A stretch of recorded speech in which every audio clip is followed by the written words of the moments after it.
Blog Talk Radio. Hello, everyone, and welcome to Gypsy Poet Radio here on blogtalkradio.com/Gypsy Poet. I'm the Gypsy Poet, and of course, we've got the mysterious, ever-sparkling, and awesomely humorous girl, George, who brings us another guest on Gypsy Poet Radio. I absolutely love this next guest's job. He has the most awesome job in the world. He gets to dress people up, and not only that, he also plays music, so he gets two for the price of one. We got none other than Christopher Proctor. I know Chris from the Starry Plow. When I used to be the co-host at the Starry Plow with Joan, he used to come in there. He was very funny. Yeah, Starry Plow. That was definitely the place to be. Oh, that song you sent me is hilarious. Do you know Mr. T? Yeah. Like a lot of my music is kind of based on just random events that happened to me in my life, just bad dates and bad attempts to get dates. And because I ended up working in the film industry, I'd run in with different celebrities here and there. And I worked this job with Mr. T, where I had to make some prosthetic makeup for like a little corporate commercial where Mr. T like beats up some like corporate zombies or something like that. And so I was trying to get a date with this girl I was working with, and I thought it'd be a good idea to ask Mr. T to call her and ask her to go ice skating with me. And so, of course, Mr. T was kind of like, well, you know, I'm trying to do the show here. And I was like, oh, okay, yeah, sorry, Mr. T. I felt like I kind of overstepped my bounds there. But later on, if the show was all over, Mr. T came over to me. He was like, hey, you know, you want me to make that phone call for you, that girl? I'll make that phone call for you. And I was like, oh, right on, Mr. T. This is awesome.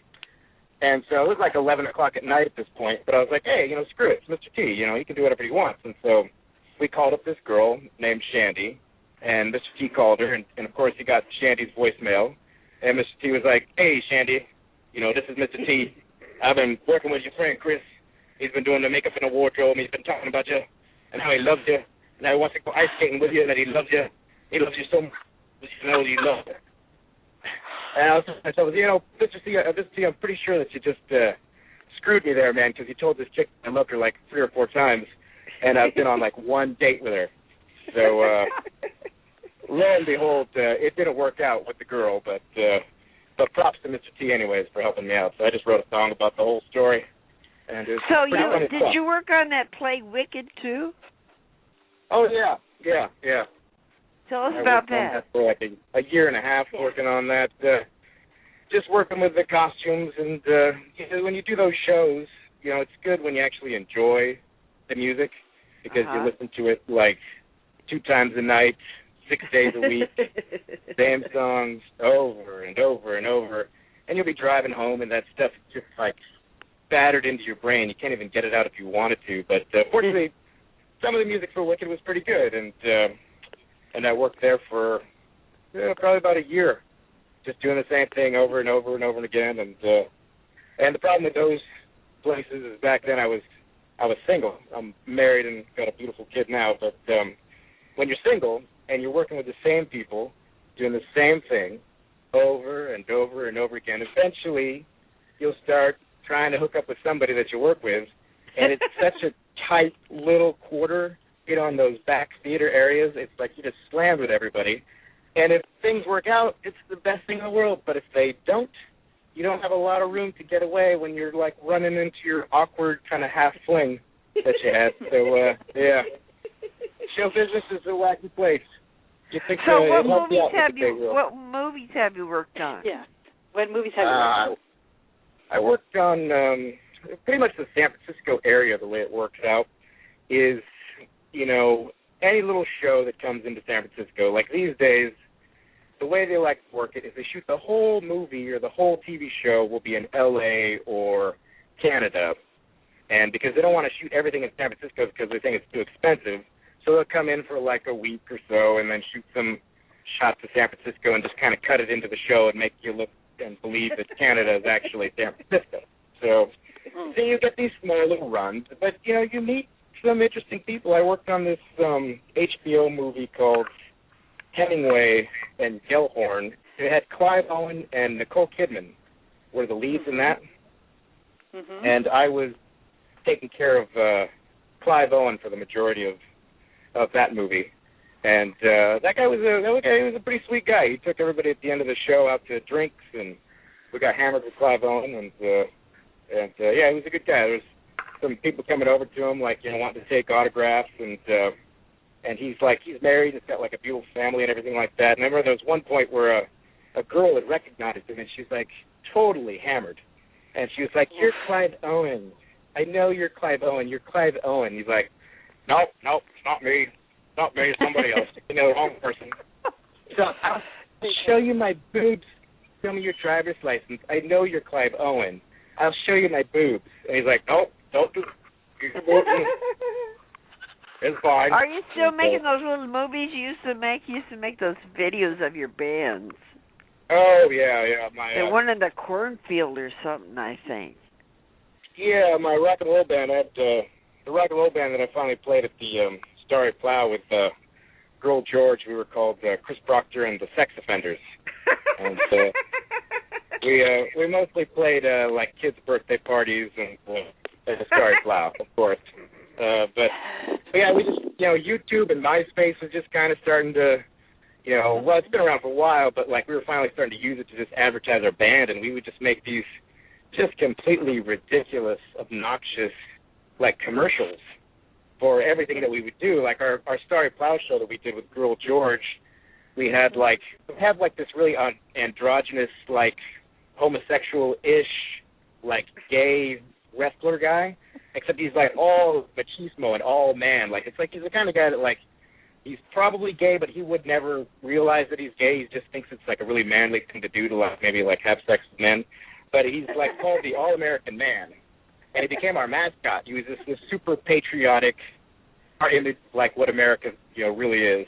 And he had this thing where he was talking about, like, protesting gas prices, and so he was going to set himself on fire with $4 worth of gas, and if everybody didn't come to the Starry Plow show, then he was going to do it. So, and we just filmed this ridiculous video, and we had him, like, set himself on fire, and as soon as he lit the match to, like, expose the gasoline that he dumped on himself, we swapped it out with a little action figure that was just burning with flames all over him, and we just made things just ridiculous, which is kind of silly.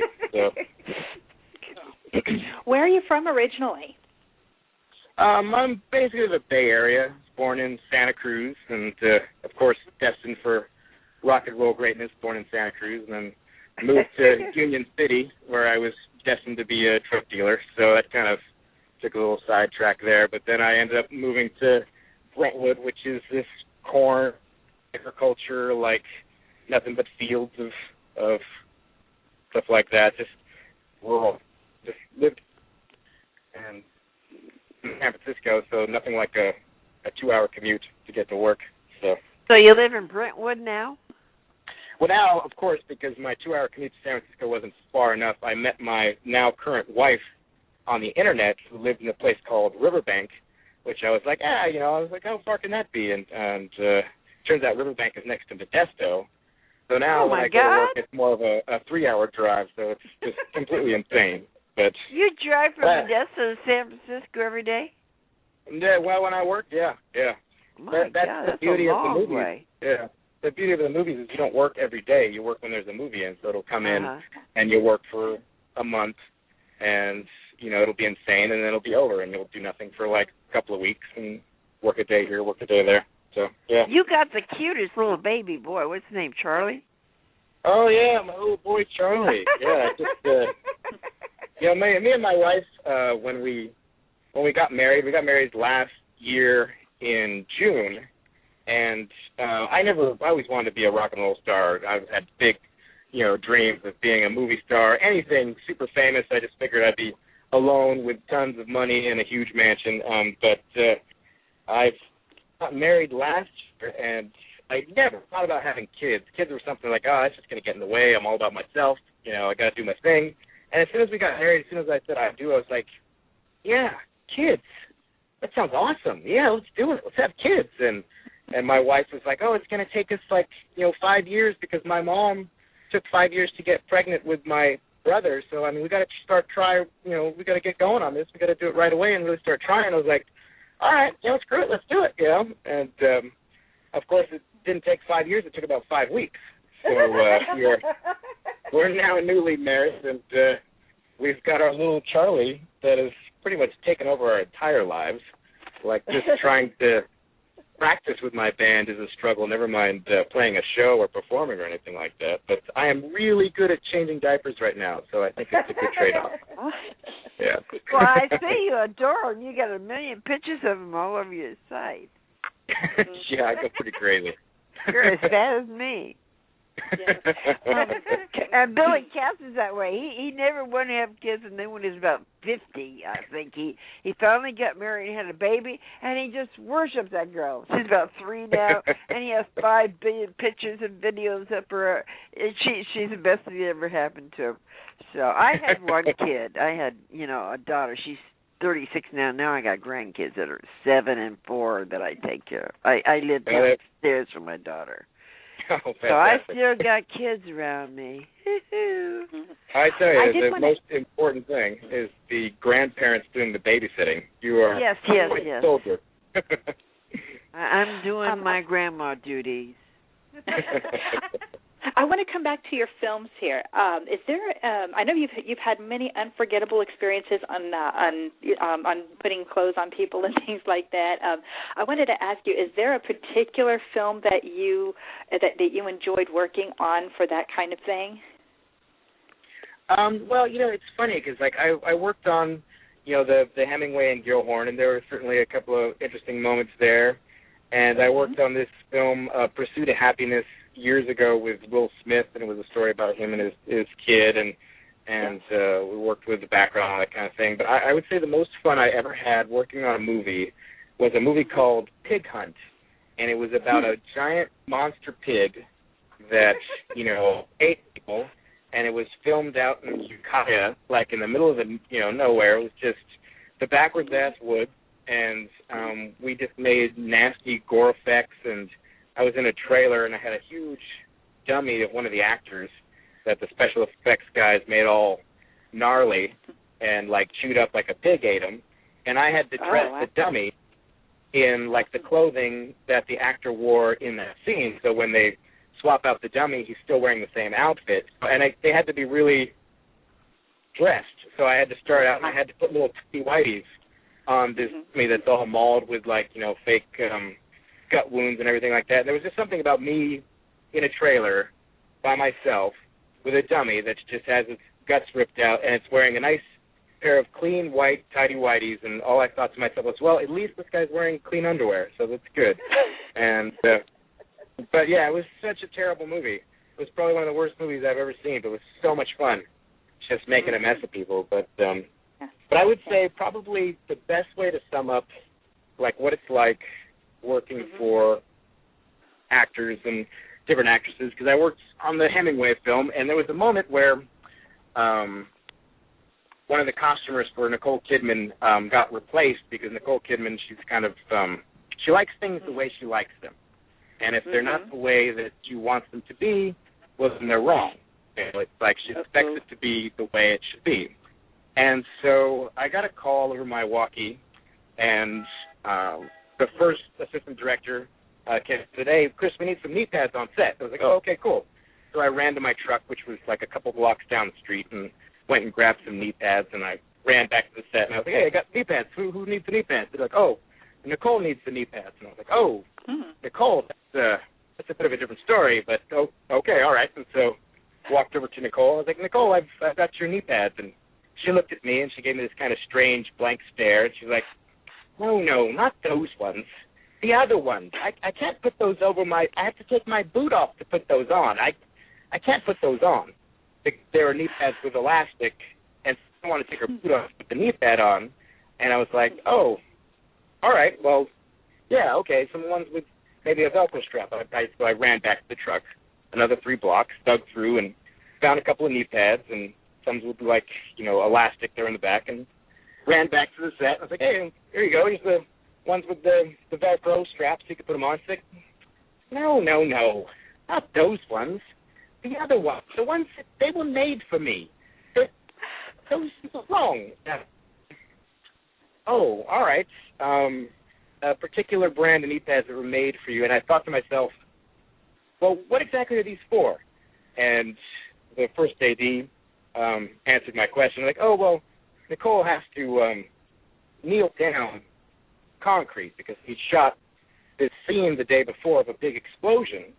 And so the explosion is done, but it's a moment where a baby's crying outside, and so Nicole has to, like, get up after the explosion and run out the front door to save a baby or something like that. So she basically has to just start on the ground, just kneeling down. She's not going to collapse or fall to the ground. She just has to be kneeling on the concrete, and she doesn't want to actually touch her knees to the concrete. So that's what these knee pads are for. And so I've got, like, maybe 10 pairs of knee pads right now, and none of them are good. And I'm like, the ones that were made for you, Nicole, I'll be right back. And so I ran to the truck again, found more knee pads, came back. The special effects stunt guys brought another bag of knee pads. He came over. We've got about 30 pairs of knee pads on set right now. And Nicole's sitting there, and she's looking at me, and she's looking at the other guy, and she's like, they were made for me. These are the ones with the plastic. What is the problem? They sell them at Target. I don't understand why they have any knee pads. And I'm staring at her, fully realizing that we have 30, no exaggeration, we have 30 pairs of knee pads, and I give her a look like, really, Nicole, really? And she gives me a look back and says, yeah, really, dude, I want my knee pads the way I want them. And I go, yeah. And all of a sudden it just dawns on me, ones with the plastic. There was one knee pad, now only one, not a pair, that had a plastic cup on it, kind of like something you'd wear for rolling. And so I ran all the way back to the truck, and it was 3 blocks. I'm sweat. I'm carrying all my gear. I'm carrying all these extra knee pads. Dig through the truck. I find the one knee that has the one with the plastic cup. Did tear the whole truck up. Finally find the other knee pad with the plastic cup. Run all the way back to the set. Get there just in time. Walk over to Nicole, and I hold up the knee pads, and I kind of click the 2 plastic knee cups together. I go, cluck, cluck. And I go, Nicole, darling, your knee pads, the ones with the plastic. And she looks at me, and she says, I'm already wearing the other ones. I was like, oh, God, forget it. How did you get into this kind of a job where you're dressing actors and actresses and stuff? Yeah. Oh, it's, that's one of the, I think a lot of people are kind of like, oh, he's got like this great, for some people it's kind of a dream job to work in movies. I've always wanted to work in movies. And a lot of people are like, well, where do you send your application or your resume to? And and this is pretty much what everybody's story who works in the movies that I've worked with has a similar, random, ridiculous, makes no sense kind of a story. I basically wanted to be Batman for Halloween when I was young, and I didn't want to buy a Batman costume because they look like crap, and I was like, I'm going to make my own. So I made my own Batman costume, and in college, a friend of mine wanted to make a little scene using a Batman costume, so I loaned him my Batman costume, and he ended up being an intern on a movie with this costume designer by the name of Aggie Rogers, who's this amazing costume designer that did Return of the Jedi and Beetlejuice and just so many amazing films. And she happened to be the costume designer on it, and my friend was an intern on this movie, and the costume designer was looking for interns to kind of help her out. And he just happened to run into her and was like, oh, my friend Chris, this guy's awesome with costumes. He loaned me this Batman costume he made, by himself. You should have him help you. And this Aggie Rogers helped me up, and she's just very fabulous the way she presents herself. And she's like, she just called me and said, oh, are you Christopher Proctor?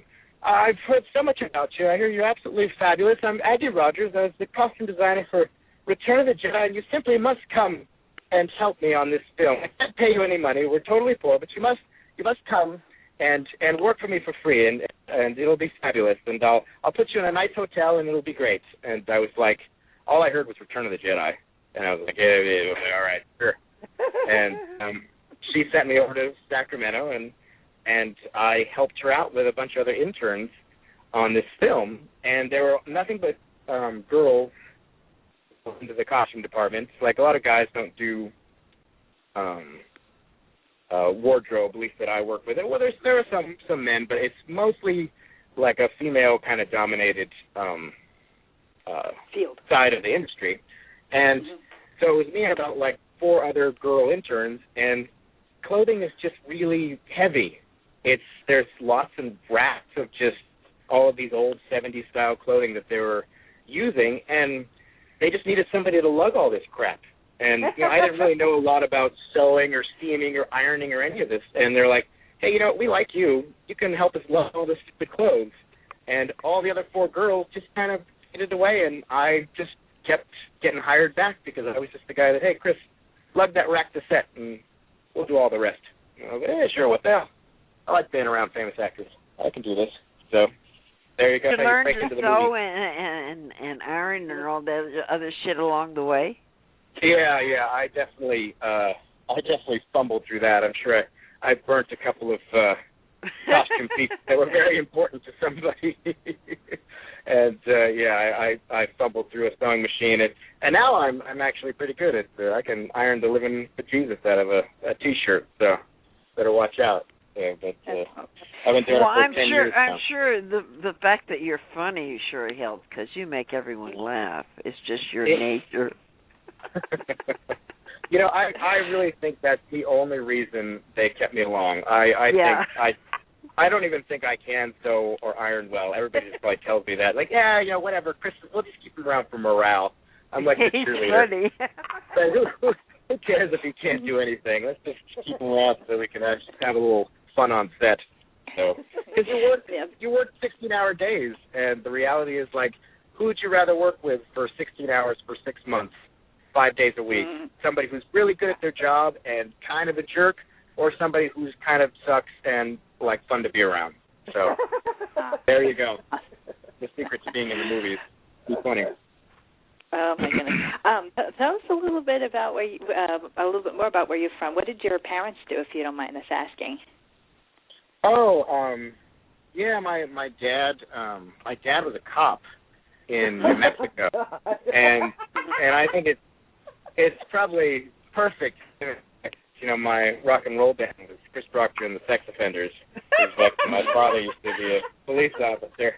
And my mom, she works in billing in a medical office. And I've got, like, the greatest, like, family ever. Like, my dad and my mom and all my aunts and uncles and my cousins, like, we're all, like, sick of us. He doesn't mind your band being called the Sex Offenders? Well, that was the funny thing, is a lot of my friends used to think I was living a bit of a closeted life because, I really like to hold on to kind of the innocent side of my home life with my parents, and I like almost staying a kid, but then I'd get out in the rock and roll side of it, and, I'd write, probably one of our best songs, which was I Came to the Future to Fuck Your Mother, was our hit song from Chris Proctor and the Sex Offenders, and, there's something about still enjoying Christmas with your family and realizing that you write music like that. It's probably... So, I kind of kept it from him for a while, basically. And your father is a beat cop? He used to be. He's retired. He, of course, kind of like what I'm doing right now is, he got married, and they had me, and my mom, who married a police officer, realized, hey, you know what, being a police officer is dangerous. I'm your wife. I'm going to say, maybe you shouldn't do that anymore. Get a safe job, so that you can stick around and be here and not get shot and raise our child. So what did he do instead of being a cop? He ended up being in the airline industry, which was pretty rad because we got to fly for free. So I got to travel the world, and I went to Italy for like $120 when I was like 23 or something like that. Yeah. And I went to what Africa. did he do with the airlines? What did he do with them? He was just a manager. He was a manager for like the PSA, which was the old airline that went out of business, and then he was a manager for U.S. Airways, and he ran a club, like a little private VIP club for U.S. Airways, and now he's part of the Transportation Security Administration, and he does like a lot of the hiring and firing of all of the people in the airport. So he's back to almost being a cop. He's back to being an airline cop. Yeah, he's really gone full circle. And I tell you, it's funny because my mom always was like super liberal, and I wouldn't say my dad was like a super conservative, but like if there was anything on the news or the radio where it was like the cop did this, or they say the cop was wrong, or the cop was like in any kind of error, my dad would be like, you know what? That cop is right. I don't need to hear the story. I don't care what happened. Cop is right. The end. Turn it off. I don't want to see it. So, wow. I don't know much about being a police officer, but I know they're always right. So my dad tells me so all the time. So is your band still playing around? Well, I think that's the funny thing is now that I've got, because I married my wife who's a teacher, and teachers are an interesting career. She's a school teacher, yeah. What grade? Yeah, so she does high school, so like freshmen and sophomores, and she teaches honors English, and she's with those little, kids. Well, honors kids are good because they'll do what they're supposed to. She don't have to deal with the crazy people. Yeah, the honors kids are good, but of course she always gets at least one section of the regular kids, and she always gets at least one or two psychopaths. But the funny thing smart about but crazy. yeah, smart but crazy. But I think the funny thing about my rock and roll band name, being Chris Proctor and the Sex Offenders, there's something about teachers that don't like being married to a guy that advertises being a sex offender. Yeah, and I think now that I've had my little baby Charlie, my wife's pretty sure that if we ever perform again, that Child Services is going to take away our son from us, be it that our band name is the Sex Offenders. And I just figure there are some things that are just worth the risk. I mean, it's a great band name. If they take Charlie away, well, you got to weigh the pros and the cons. So, but no, we haven't been playing that much lately because people grow up, which I think is horrible. But my drummer got married and had a kid, moved to Texas, and my bass player, he's going to college, like trying to get a master's or something that's like a waste of time like that, right? When he could be playing in a rock and roll band with us, making no money and scaring people with our songs. But yeah, a lot of the members have kind of gone their separate ways. But don't play the open mics by yourself. I played the Missouri Lounge in Berkeley every Wednesday. It's on San Pablo. Yeah. They have an open mic every Wednesday, so you don't have to book it or nothing. You just come down there with your guitar, sign up, and play. Yeah, I'll bring Charlie along. He can sit in. No. This is a bar, hardcore bar. Hard liquor and radical left-wing kids. You'll love the place, but you can't bring a kid in this place. It's not like the Starry Plow. Plow, they got food and family and stuff, but this is hardcore. It's hardcore. So come on down every Wednesday at the Missouri Lounge on San Pablo. Well, I'll have to come out. Definitely that's I think, Girl George, I could say that when I first started playing the open mic at the Starry Plow, I played nothing but mopey, acoustic, love, sappy songs, and they were so depressing and so down. And I always wanted to get that featured act. And Dona'd step there, and she'd tell her trivia, and she'd be totally hammered, and she'd be like, tell her some kind of trivia question, and somebody would answer right, and she'd be like, get yourself a free drink. And I was so just like enthralled by the place. Oh, this place is great, and I just wanted this featured act. And I would sing my sad, mopey songs, and nobody cared because it was such a place where people were having a good time. And it took me a long time to realize that, people want to have fun when they listen to music. And I saw your insane act on stage, and you got up there, and you were singing your song, which forever is burned in my skull, the performance of Everybody's Crazy But Meh. It's like you didn't even say me, you said meh. And it was just so hardcore and brutal. And you got up there, and you started, normally a person gets on stage, and all right, everybody clap along with the beat. And Girl George got up there, and she doesn't ask people to clap. She badgers them into clapping. She's like, come on, clap. What the hell's the matter with you? Clap. And people don't clap because they want to. They clap because they're afraid. And I was like, Girl George, that's beautiful. You're a goddamn musical genius. And I really, that just set in. And I think a lot of what the Sex Offenders came from that experience of going to the Starry Plow and just seeing your insane side of you. And I was like, you know what, if you're crazy enough to get everybody behind you and force them to have a good time, it's like you can't go wrong. So it was definitely a good time. Definitely. Well, I'm the one that booked you to be the feature act there, you know. I know. No, I thought you guys were funny as hell.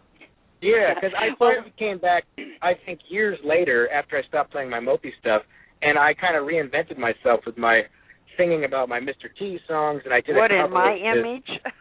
Oh, yes, exactly. I reinvented myself in Girl George's image. I came back strong and reborn. Yeah, I had white hair and everything. Well, I wanted to let you know that we're actually about out of time, so it was great talking to you, and you had some amazing stories to tell on GPR this afternoon. Okay, and yes, absolutely. Girl George, it's been a blast. You always make my afternoon, and Chris Proctor, what an amazing, amazing afternoon you brought with your stories and your humor and absolute laughter. Oh, what great energy. Awesome energy to the show. Great talking to you, Chris. Absolutely. It was fun. This is a really honor. I've always wanted to pretend I was rich and famous and do an interview with myself. You guys are making me live the dream. So, excellent. Thank you. Always. Oh, absolutely. Okay, Girl George, thank you so much. Chris Proctor, what a great afternoon, and good luck to your band. And also, we hope to hear more about your movie costume experiences to come. Oh my goodness, these are great stories. And I am the Gypsy Poet, signing off, saying adieu for now. Ciao. Ciao. Sometimes when you're a dresser, you meet some interesting people. There's one time I met the fellow by the name of Mr. T. There's a little song I wrote about Mr. T when I tried to get him to help me make a love connection. It's called Me, Shandy, and Mr. T.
Hair guy, and I've never cut somebody's hair in my entire life.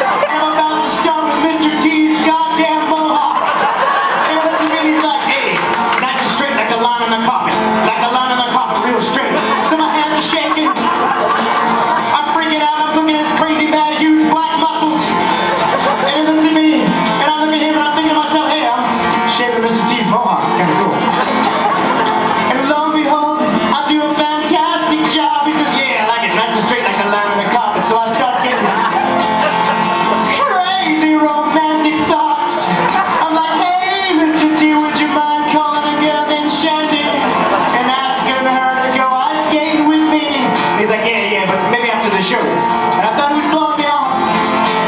But then after the show, he's like, hey, if you still want me to make that phone call for you, I'll make that phone call. And I'm like, all right. And it's like 11 o'clock, but I don't care. And of course, Mr. T gets Shandy's voicemail again. And he's like, hey, Shandy, you don't know me, my name is Mr. T. I've been working with your friend Chris, doing the makeup, doing the wardrobe, and he's been talking about you. And now he wants to go ice skating with you. And then he loves you. Then he loves you so much, and then I love you. And then he really loves you, and he just loves you. And I'm thinking to myself, Mr. T, I'm pretty sure you just screwed me. Because you must have told Wendy that Shandy that I loved her at least 8 or 7 times. But I'm like, screw it, Mr. T, he can say whatever he wants. So I fly home on the airplane. And of course I lose my cell phone on the airplane. Shandy's probably trying to call me, leaving me 70 messages telling me how awesome I am. And so I get home and I look her up all stalker style on MySpace. And Shandy finally gets back to me. And she's like, hey Chris, yeah, it's Shandy. Yeah, sorry I didn't get back to you earlier. I've been really